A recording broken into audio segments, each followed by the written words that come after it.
In this video, we will explore the fascinating history of Islam's presence in the Caribbean, tracing its roots from pre-Columbian times to the modern era.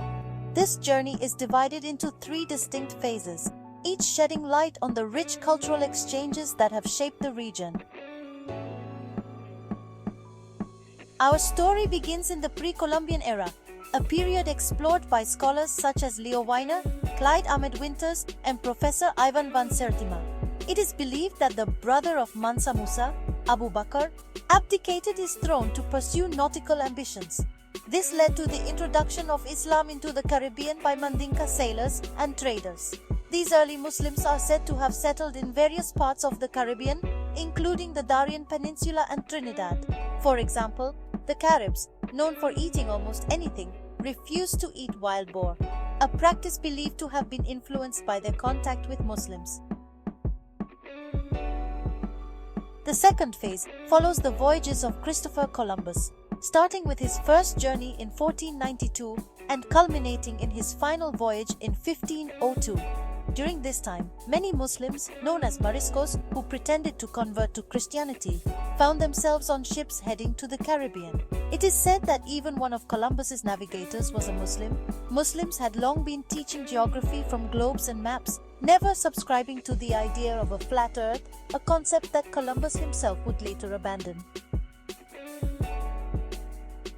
The third major phase of Islam in the Caribbean is tied to the transatlantic slave trade. From the west coast of Africa, enslaved people from fully Islamized ethnic groups such as the Mandinka, Wolof, Fulani, and others were brought to the Caribbean. Some estimates suggest that up to 30% of those enslaved were of Muslim origin. This period also saw significant uprisings, such as the 1835 rebellion in Brazil led by Hausa slaves. Despite the efforts to erase African culture, these groups managed to preserve their Islamic faith.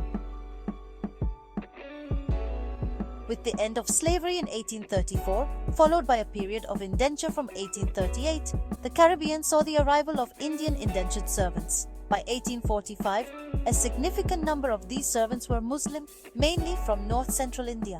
Upon arrival in Trinidad, they found evidence of existing Muslim communities, some possibly descended from earlier African Muslims. One such place is Mandingo Road, still bearing the name today. In the early 20th century, the last significant wave of Muslim immigration came from Lebanon and Syria. Although primarily Christian, a small number of Muslim immigrants from these regions arrived in the Caribbean. However, their practice of Islam was often private, with a focus on maintaining their Lebanese roots. By the 1960s, Islam in the African Caribbean had nearly died out, but a revival was sparked by connections with the United States. Movements like the Moorish Science Temple and the Nation of Islam, led by figures like Elijah Muhammad, began to influence Caribbean Muslims. This revival coincided with increased travel and migration between the Caribbean and the United States, fostering a cross-fertilization of ideas. Prominent figures such as Malcolm X with his Grenadian roots and Louis Farrakhan with Caribbean parentage exemplify this connection.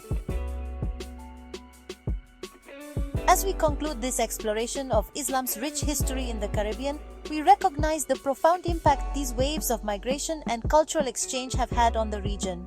In our next video, we will delve into the influence of Islam on Afro-Caribbean communities in the United Kingdom.